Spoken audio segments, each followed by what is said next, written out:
Hello, y'all. How you doing today? That southern accent came out a little bit there. And yes, the full dome is back. So pretty soon it will fill up the whole screen.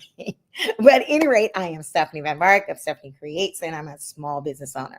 And today, on today's show, as usual, we are talking to small business owners. But this particular small business owner is very interesting. It's a creative industry, interior design, but he also has products that I'm really intrigued and very much wanting to share with everyone. And also, he is local. So if we really need him, he's right there, right down the street. So let's welcome. Hi, Kenzie Perry. How are you? I'm good. How are you doing, Stephanie? Thank you for joining us today. I do appreciate it. It's always So nice tell us who. to speak Go to ahead. masses. Oh, good. So tell us who you are and what you do. So my name is Kenzie Leon Perry. I like to say my full name because I like it. I am a licensed interior designer. I've been practicing interior design for almost 20 years, believe it or not. Really? I have a musical background as well. We were talking about that a little bit earlier. So I'm a creative on all ends. So besides interior design, I'm also a visual artist. And I use my visual art skills to create wallpaper. And we'll talk about that a little bit later regarding the products. I'm a Miami native, born and raised, and unincorporated Miami-Dade, closest to Opelika, so I would claim Opelika. And now I live near the Miami Design District, where I run and operate my business named Ze Haus Design Studio, which plays on my name Kenzie, and House, so Ze Haus Design Studio. Very nice, very nice. And when you say in the Wynwood area, you have an actual studio that one could walk into and see your products and your designs and your portfolio. Not yet, but I'm manifesting that for sure. I'm putting it out there for you too. I am. I'm putting it out there for you. So listen, I'm kind of intrigued by a couple of things. First of all, is there a difference between, and this is a simple question, is there a difference between an interior decorator and interior designer? Yes, and I'm glad you Okay. asked because a lot of people are unaware, about the difference between the two. So in order to qualify as an interior designer, you do have to have some education underneath your belt, and you have to study and sit for a licensing exam. So an interior designer is licensed. If you're not licensed, technically you cannot call yourself an interior designer. And if an interior designer sees someone calling themselves an interior designer and not qualified, we can actually report them. And that's really? That's another story. So it is a licensed degree, or a licensed professional through the Department of Business and Professional Regulation. So if you're not licensed, you can call yourself an interior stylist. You can call yourself an interior decorator, an interior, I don't know, interior something, but you can't put interior and designer together. And how much education? Is it like a 4 or 5 year school of study, or can you do sort of a certification?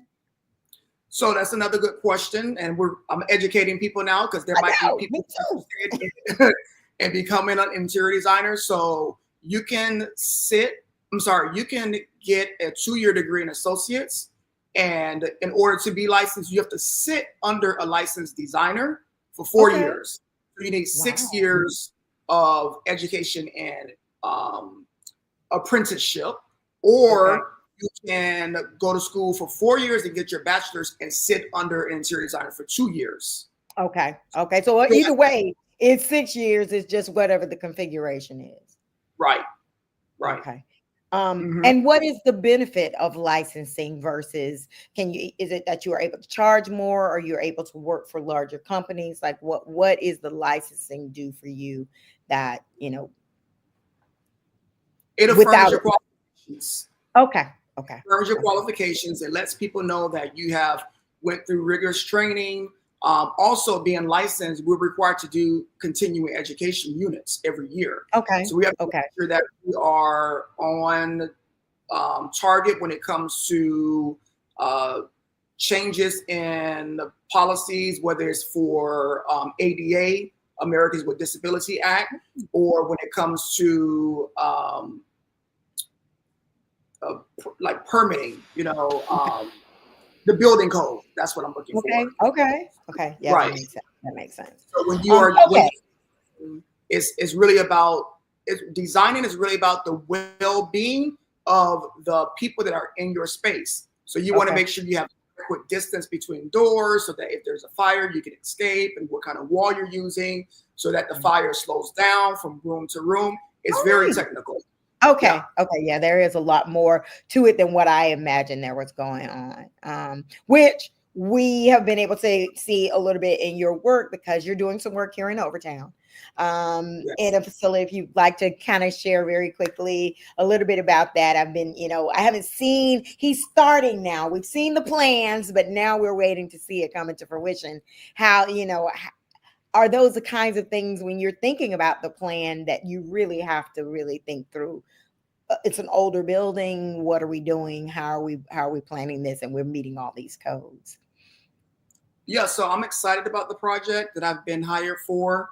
It was a legitimate process of actually getting the project. There was a request for proposal. So there were several interior designers or interior decorators that submitted for the project, and I was fortunate enough to be selected, which is great.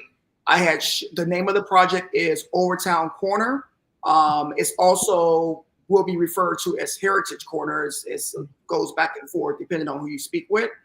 And it's in the heart of Overtown. So we're converting 3 storefronts into one big space. It's a multi-use space or mixed-use space, which will include a cultural arts center so people can come in, tourists, to learn about Overtown. There's also going to be a cafe, and there's a lounge. In addition to the lounge, there's also a bar and food vendors. And they are making space for small businesses to come in and operate a business in a kiosk. So it's all about the community. It's about creating a space, for people to come to the corner and hang out. Where you want to play games, or you want to just get a nice drink, from being out in the hot sun, or grab something to eat. It's a diverse space where you can come in and chill and be surrounded by beautiful interiors. Okay, great. And I've seen the designs, y'all. It's going to be amazing. It's definitely going to be a hot spot for sure. So let's talk about the industry a little bit. I'm kind of intrigued by creative industries in general, because I don't think people, including me, always understand how they work. This I have learned though is a $137 billion industry globally. So it's not, it's not just being pretty. It really is a industry. Um, you know, Tell us a little bit about, we talk a lot about the pivot plan here. I think back to COVID when, you couldn't walk into people's homes or almost anything else for that matter. How did you and how did the industry pivot during that time or during times of challenge? You want to know how the industry pivot and how I pivoted as well? Correct. Well, what y'all do differently? Right.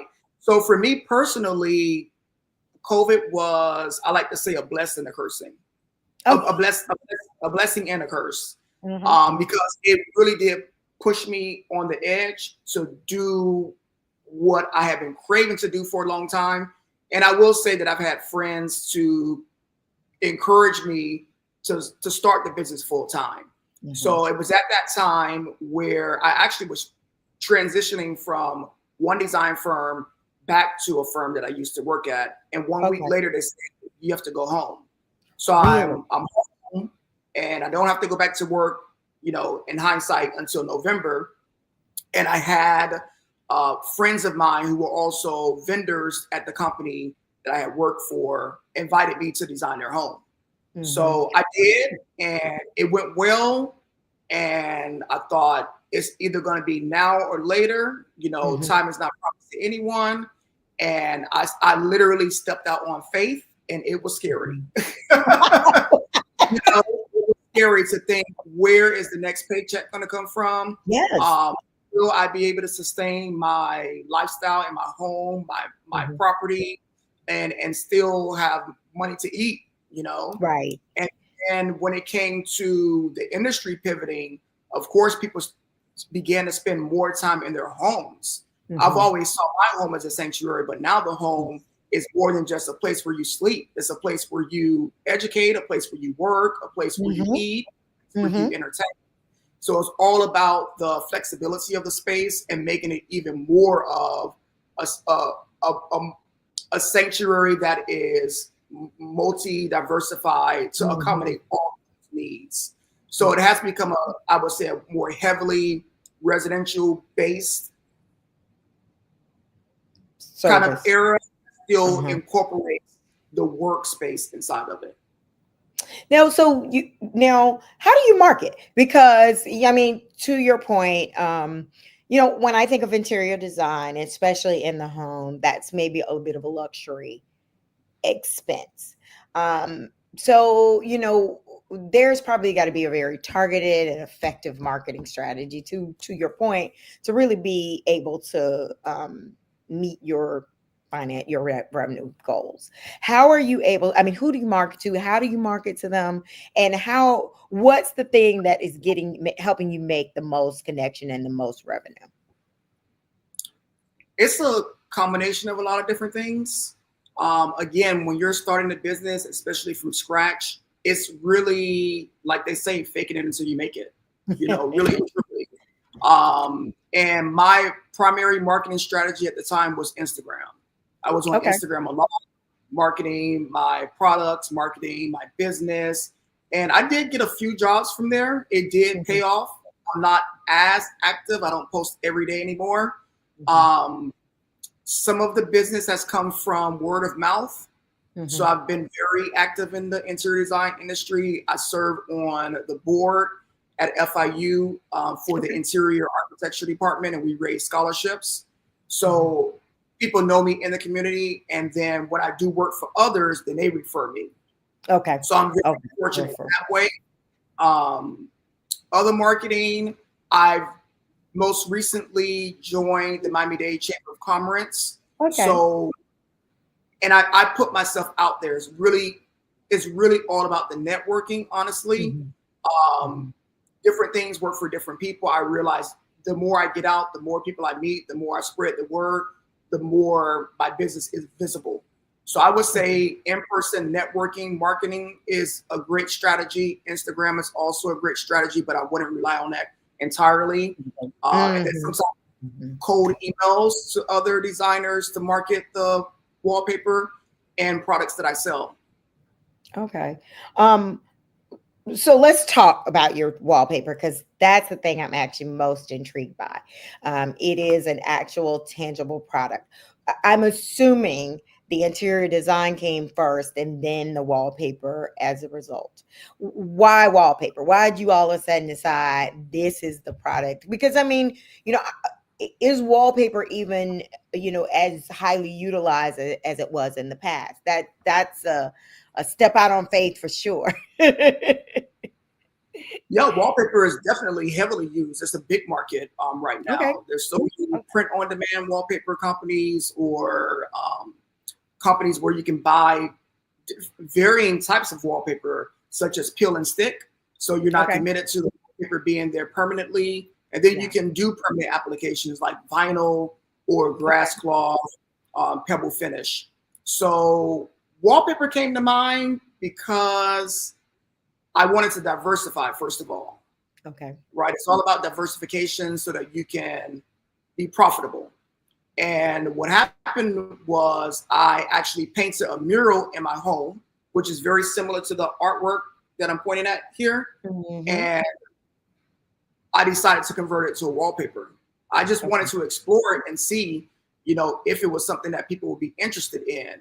And whether they are interested in it or not is something that I enjoy doing. Right. So initially, one of the second wallpaper collections that I designed is called Caribe Miami, and it is partly inspired by Little Haiti and Little Havana.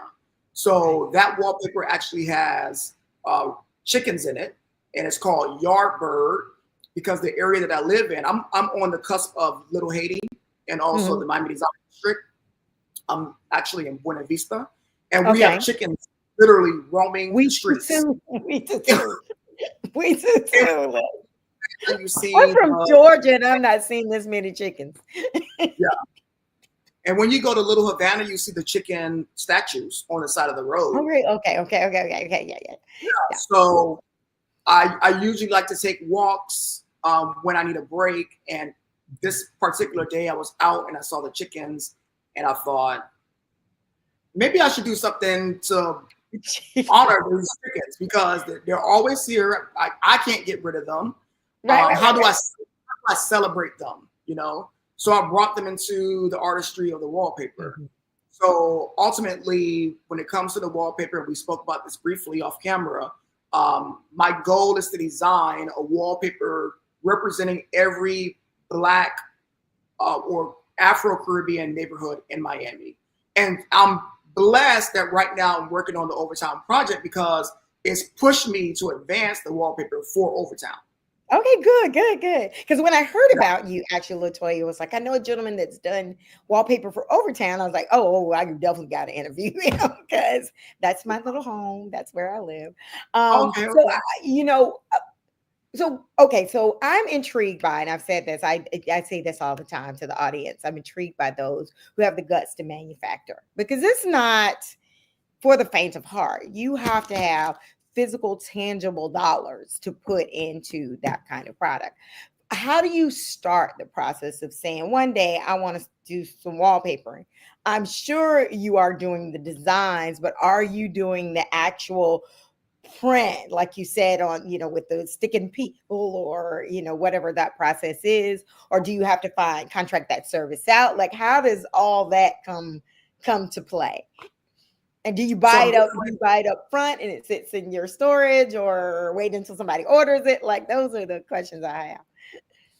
Yeah, it can be a tricky process because when it comes to working with designers specifically, designers love tangible samples, and samples can be very costly. But if you're not a part of the trade, and trade means that you are a licensed interior designer, you have a firm, we call that the trade. If you're not a part of the trade, I charge for the samples because I have to recoup some of those expenses. Right. So I'm kind of sharing some of my tricks of the trade. Right now, we're in an industry. Well, we're in a time and place now where there's so many products that you can do print on demand. Okay. So you have to have inventory right away, or you can use printers that will print on demand as well. So you don't have to stock tons of wallpaper. It literally is printed as it's ordered. So as the samples get a little bit trickier because the more your wallpaper, the greater my wallpaper designs become more prevalent and quantified, I will have to get more samples to actually share with others. So there's tricks, but you have to be creative. You have to be creative. Exactly. And make it work. You mentioned earlier also RFP was one of the ways that you were able to get this project. Are there great deal of opportunities for RFPs out there for, an interior designer? Or are you finding that there are companies that are in need of, in search for those kinds of, that kind of service? So I'm learning there are, but they're kind of few and far in between. The more that I've been working in Miami-Dade County and going to meetings such as the school board or CRA or Miami-Dade County, some agencies require you to work under an architect. So they don't have RFP specifically to interior designers. So you have to really knock on doors and see which companies have RFP specifically for designers. Interior designers. So I'm about to get a little personal a little bit, not to the tune of. So we talked about interior design is a $137.8 billion industry, but in my research, I learned, really only 1% of that, if you're to be honest, would be about, Black designers being successful in that realm. Can you speak to me maybe as to why that is the case? And, you know, what is it that needs to happen, that needs to shift, that needs to change in the industry to equalize that a little bit? And I'm sure other cultures have the same kind of challenge. What makes it such an obstacle for those of color to be? I would say accessibility, to be found in these mainstream magazines that are available, architectural and design magazines. And I'm not sure how visible we were in these magazines until COVID hit. I Mhm. was fortunate enough to be invited to either provide statements or my products to magazines at the time, because when George Floyd was Mhm. murdered, Mhm. um, so it was like uh, the global or the national, uh, nationally, they were, I would say, perhaps trying to put a band-aid on it Mhm. by Mhm. more Okay. Mhm. acknowledged recognition to Black designers. There are some um, associations that are specifically for Black designers that are pushing doors open and working Mhm. together to get their products in major chains like CB2, Okay. and other places as well. The other disadvantage is the fact that there are just very few and far in between designers.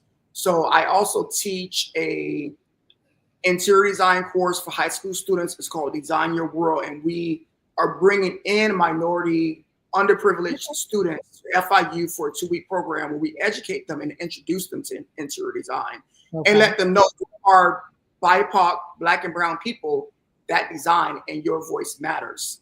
Okay. And currently, right now, when it comes to the interior design industry, Black designers or BIPOC designers only represent about 3 to 5%. Okay. So So there are we're not very enough designers, and then those who aren't really getting access to those opportunities. right. And I would probably say, maybe sometimes we could be pigeonholed that we're only focused on Afrocentric designs. Right. Um, Right. and that's not always the case. Mhm. So perhaps maybe our aesthetic just doesn't fit for other clienteles, or Mhm. other clients. That could also be the problem. And the visibility, I would just say the visibility overall, being seen, being heard, and being taken seriously about what we Mhm. do. Mhm. In any industry, there's always like a chosen few.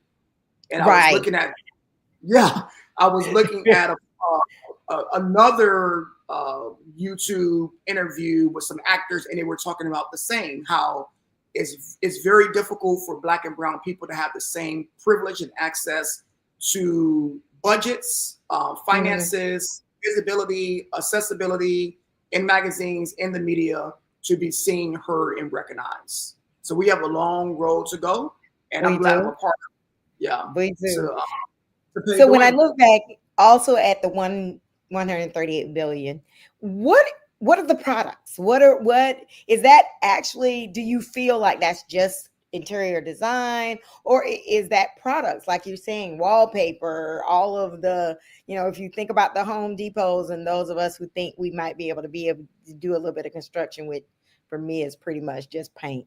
But but what are people paying for under that 138 billion dollars, do you think? If I had to take a hypothetical guess, I would just say maybe everything overall. Look Okay. at uh, when we were talking about the difference between interior design and interior decorating. You have to also understand that we're now in the industry. Even back then, when HGTV came out, it gave people the Yeah. encouragement and the wherewithal to DIY. You Hmm. know, Hmm. so I frequent Home Goods a lot, and look at that store by itself is probably making a arm and a leg, You're with all the right. accessories and the things that they You're sell in the furniture. And if you just love interior design and you love interior decorating and styling, when you get into a place like that, you kind of go a right. little crazy. You're crazy. Mhm. And everybody now has, everybody's got that little creative desire, a desire to be able to do what you do. And so on occasion, I'm sure your competition is more about us just trying to be creative in our own right. Right. So yeah, I would just say it's a combination of everything between services, between products, between furniture, you Mhm. name it. I think it's just a combination of all of that. Do you And people find like, that your business is seasonal, meaning there's a period of time where people are much more open to you coming in and doing work? I would imagine like summer, since that teachers are off. That's kind of when people have more free time, or is it just really an ebb and flow of what people's needs are? that's a good question. And I know we were talking about marketing, and I've been in business now for 5 years. So I'm getting into a place where I want to study my demographics more and the trends Hmm. that I have in my business. And if I had to, think about when I receive most of my clients, I would say it's towards like the fall, going Really? into Christmas, the New Year, because a lot of people are wanting to get their homes together before the holidays. Okay. Okay. Right. I wouldn't have So imagined yeah, and then sometimes people believe that interior designers are HGTV influencers that transform homes in 24 hours, and that's not the case. So that's not sometimes how that this works. goes over to the beginning of the new year. Mhm. So I do see probably a lot more business between the end of the year and the beginning of the year. But then that brings about, is it potentially opportunity to, in I guess, incentivize? Because I mean, you're right, but even on those shows, they do say, it's sort of around the clock work, and there's been millions of dollars thrown to make this happen. Do you find that there's opportunities for you to up the revenue opportunity by saying, I can get it to you by a certain time, but this is what it's going to cost, or it's just not even worth it? I, I like to make my clients happy, so that there has been times where I would go over and beyond to make something happen Mhm. for both my benefit and the client's benefit, depending on the scope of work. So yeah, you would have to pay a premium, of course, to get that situated, considering the circumstances. Okay, very nice. Yeah. So, do you have any samples of your wallpaper close by? I think I asked you earlier if you do have something available. If I you would step don't, out. Okay. I would have to step out the frame to grab them really quickly. go right That's ahead. okay. Go right ahead. I'll sing while you're gone, even though I can't sing.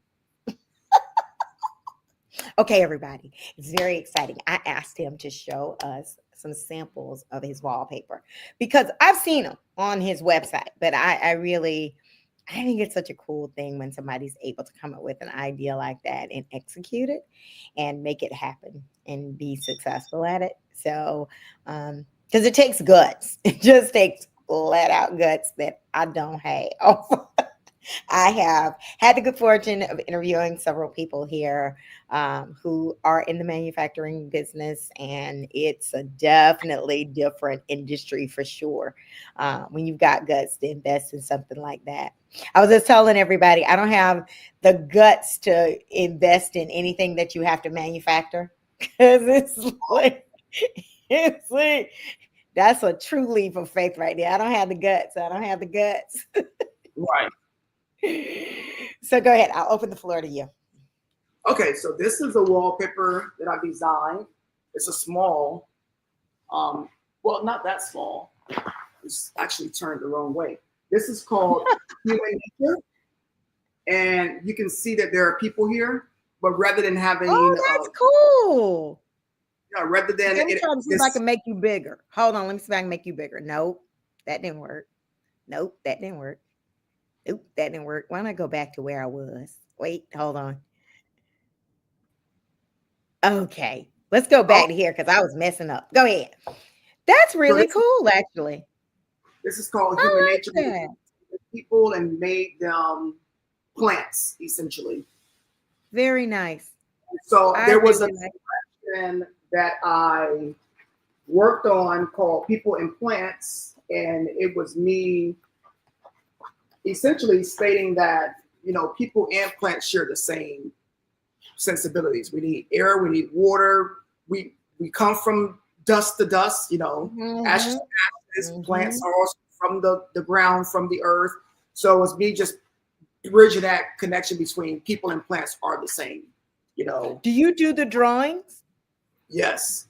Wow. So sometimes design, it'll start off either as a painting or it'd be big or small, and I usually scan it into the computer and use it digitally to create the repeat. Oh, nice.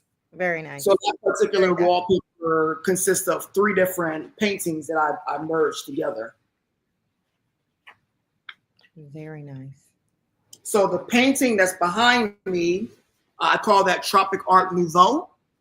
And I like to call my design style Tropic Art. Okay. Tropic Art Nouveau. I saw that on your website. Yeah. Because it borrows design aesthetics from an era that's called, I'm drawing a blank right now, Art Nouveau. Okay. Which is inspired by nature. So mine is very tropical, and it has the artistry combined with it, and it's new. It's just a play on nouveau. I spell it a little bit differently, and I originated Tropic Art Nouveau. So that wallpaper the painting behind you, this is the wallpaper that goes with that painting. Nice. I really love the blue and the black and white. I think coloring is amazing. That's so this really is a couple of different colors. It's really pretty too if you see it in person. Very, very nice. And I use a lot of color as well. This one is a part of the Caribe Miami wallpaper, and this is essentially sugarcane. This is on a cloth substrate, and the reason I use sugarcane is because when I was doing my research, I learned that sugarcane is or was grown in the Everglades. So I wanted to pay homage to that and bring it into the wallpaper. So that's the part of the Caribe Miami, which represents Little Haiti, and you put a lot of history into your work. It feels like that you really are trying to show homage to back in the day. Yeah, in some kind of way. So this is the one that has the chickens that I was telling you about. That's cute. And look, as cute as it is, I probably would never buy it because the chickens are everywhere over here. But it's cute. I like it. I dressed the chickens up to be characters because essentially the chickens are our neighbors. So I wanted to put them in, like traditional Caribbean dress, so they felt like people that live in the neighborhood. And you'll also see I incorporated the sugarcane here, the grasses behind the chickens. Nice. So it complements the vertical sugarcane that you saw. You would put those 2 together. You would put meaning you would use them in maybe a similar room, in a room together. Good, yeah. Cool. Very cool. Very cool. And this is the 3rd one that's a part of that collection. So the sugarcane here is a little bit more fuller, more robust versus just being linear. And this is the 3rd one there. I really love your use of color too. You have a very nice use. Definitely your visual art shows up in your experience. Oh, really cool. Really nice. This one here is a variation of the other tropical one I showed you. From the one behind you. Yeah. Yeah, exactly. So I just accentuated the orchids in here. Kept the background positive and negative. Very nice. And this is a variation of the first one I showed you called Human Nature. It's really a color. Yeah. But I still see the person. I do. I think that's cool. I do. Yeah. I still see the person. That's cool. And so when you design, do you present to the client, we can utilize some of these wallpapers, like you're saying, playing with one another? Do you find that's a good added value sale, or do you find that, sometimes they kind of have in their own head what they want to do? Sometimes they have in their head what they want to do, but I still present it as an option. Okay. Okay. By the way, Angela asked, have you ever used peacock feathers? No, I haven't, but could be a possibility because I am focused on some peacocks in my visual art for Coconut Grove because there's a lot of Okay. roaming there. Okay. So hey, Hmm. now Angela, now you know you got to keep your eyes open for the peacock feathers. So and maybe you two can connect and he can help you find something else. So that's all for now. And I thank you for displaying your wallpaper. I think it's very amazing, and I think it's a really cool idea. Um, First of all, I want you to make sure you keep us abreast of what's going on in the area. Oh, she said something about the colors. What did you want to know about the colors? Anyway, I'm sure she'll answer. But I just think it's really cool what you're doing, and definitely I'm gonna keep my eye on what's going on with the Heritage Corner, and I'll be sharing with everyone as well. How can we find you in the future? So you can find me online at www.z as in zebra, e as in Edward haus.com. I'm Okay. also on Instagram. The account handle is ZE underscore HAUS. So you can Okay. find me on Instagram or online. Thank you so very much. I really appreciate you taking the time to talk to us about how you've been able to thrive and survive. And so, wait, she said, Angela, I don't want to go before you have a chance to talk. Bright, bold colors, true expressions. So she just wanted Oh, to let you know that thank you so they much. are amazing. And I agree. Thank you. Well, and on that note, thank you so much. And please stay in touch. Keep us posted as to what's going on. You're welcome. That went so fast. It did, didn't it? And good information. Good information. Thanks Yeah. so much. So, everybody, thank you so much for tuning in today. This was a really good show, as you know, all of them are. I'm so enamored of all of the business owners and what they're doing. Stay tuned. We will be back next Thursday again with our next show, and we hope to see you there to learn more and keep learning about how businesses are thriving and staying alive. So, y'all have a great day.